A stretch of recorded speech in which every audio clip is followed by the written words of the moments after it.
Subtraction of two-digit numbers with borrowing. When you want to subtract two-digit numbers from two-digit numbers, the procedure is the same as subtracting without borrowing. The only new thing that is added is the element of borrowing. When you are borrowing a number, you are moving one number from one column to the other column.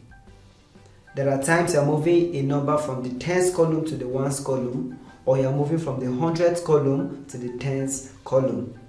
And every time you borrow a number from one number, that number reduces, and the one you are adding it to increases. The examples in this lesson will help you understand the concept of borrowing. So let us have it. We have 62 minus 14. Just like in the previous lesson, you are going to be stacking the numbers vertically on each other. Note the bigger number should be above while the smaller number should be below. Now you start your subtraction from the ones column. So in this case, you have 2 minus 4. So what you do is you borrow from the next column to the left. What you have there is 6. Now when you remove 1 from 6, it becomes 5. So you write a 5 on 6. And the one you borrowed, you put it close to 2. So it has become 1 and 2. And 1 and 2 is 12. Then you subtract in the ones column. You have 12 minus 4.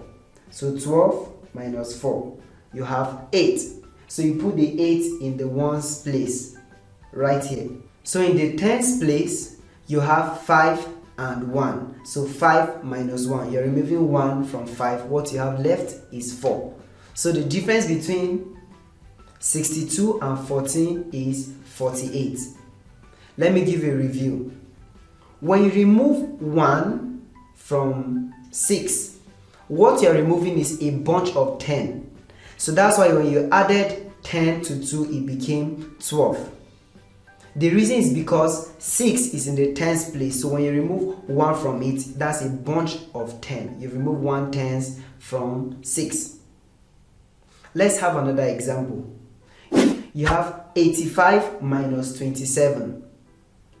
After you arrange them vertically on each other, you start from the ones column, you have 5 minus 7. But you cannot remove 7 from 5, so you borrow 1 from 8. That's a bunch of 10 from 8. So when you remove it, it will be remaining 7. So you write 7 on 8, then you put the 1 close to this 5. Now, this 5 has become 15. So what you have left is 15 minus 7. So you are removing 7 from 15. What you have left is 8. So you write the 8 in the ones place. Now you have 7 minus 2. So remove 2 from 7, you have 5. So you write the 5. So the answer for 85 minus 27 is 58. Let's have another example. You have 47 minus 29. Let's start from the ones place. You are removing 9 from 7. Is it possible? No. So you borrow 1 from 4 and you add it to 7. So when you borrow 1 from 4, it becomes 3.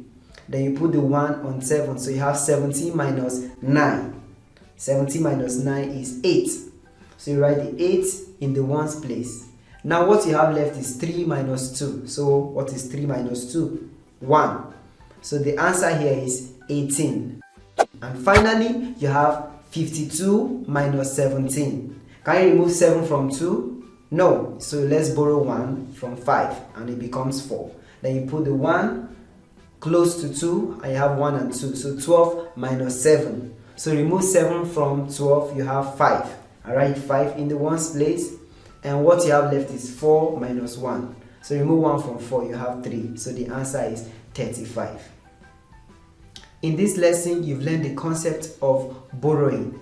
You remove one number from one column to the other column. The number reduces while the number in the next column increases. The lessons are getting more interesting. Keep watching and keep learning.